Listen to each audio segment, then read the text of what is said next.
നിയമത്തിൻ്റെ കണ്ണിൽ MLA എന്നോ സാധാരണക്കാരെന്നോ വ്യത്യാസമില്ല, എല്ലാവരും തുല്യരാണ് ആർട്ടിക്കിൾ 14 പ്രകാരം. ഇതിലിപ്പം രാഹുൽ മാങ്കൂട്ടം MLA ആണ്, അദ്ദേഹത്തെ അറസ്റ്റ് ചെയ്തിരിക്കുന്നു.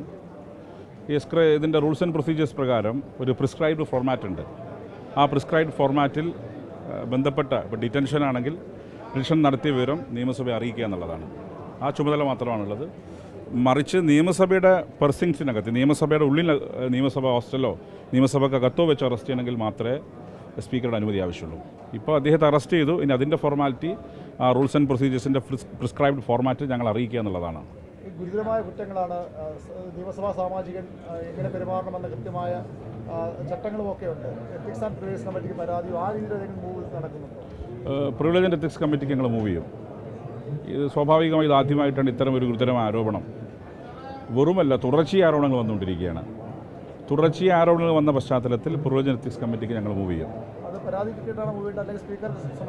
പരാതി കിട്ടിയാൽ മാത്രമാണ്. അത് പരാതി ലഭിക്കുമോ ചില ആൾ വിളിച്ച് ചോദിച്ചിട്ടുണ്ട് MLA മാർ. അപ്പോൾ അത് സ്വാഭാവികമായിട്ടും ഞങ്ങൾ ആ നിലയിൽ മൂവ് ചെയ്യും. പിന്നെ ഡിസ്ക്വാളിഫിക്കേഷനും മറ്റ് കാര്യങ്ങളും അത് ലീഗൽ പോയിൻറ്റ്, ലീഗൽ എക്സ്പേർട്സുമായി ഞങ്ങൾ ചർച്ച ചെയ്യും. ഇത് ഇത്തരം ഒരു പശ്ചാത്തലത്തിൽ ഡിഫക്ഷന് സാധ്യതയുണ്ടോ എന്നുള്ളത് ലീഗൽ എക്സ്പേർട്സുമായി ചർച്ച ചെയ്തതിനു ശേഷം തീരുമാനിക്കും. അതൊക്കെ കോൺഗ്രസ് പാർട്ടി പുറത്താക്കിയതല്ല. അതിലിപ്പോൾ സ്പീക്കർക്ക് പ്രത്യേകിച്ച് റോളൊന്നുമില്ല. അവരുടെ പാർട്ടിക്ക് ആരെയും പുറത്താക്കാനും എടുക്കാനും തിരിച്ചെടുക്കാനുള്ള അവകാശമുണ്ട്. ഒരു വലിയ പാർട്ടി എന്ന നിലയ്ക്ക് അവരെ പുറത്താക്കി. അതിൽ സ്പീക്കർക്ക് റോളില്ല. ഇപ്പോൾ ഞങ്ങൾക്ക് ചെയ്യാൻ പറ്റുന്ന കാര്യം, നിങ്ങളുടെ ചോദ്യം ഡിഫെക്ഷൻ ആണെങ്കിൽ അതിൽ ഞങ്ങൾ ലീഗൽ എക്സ്പേർട്സുമായി കൂടി ആലോചിച്ച് വേണ്ട തീരുമാനമെടുക്കും.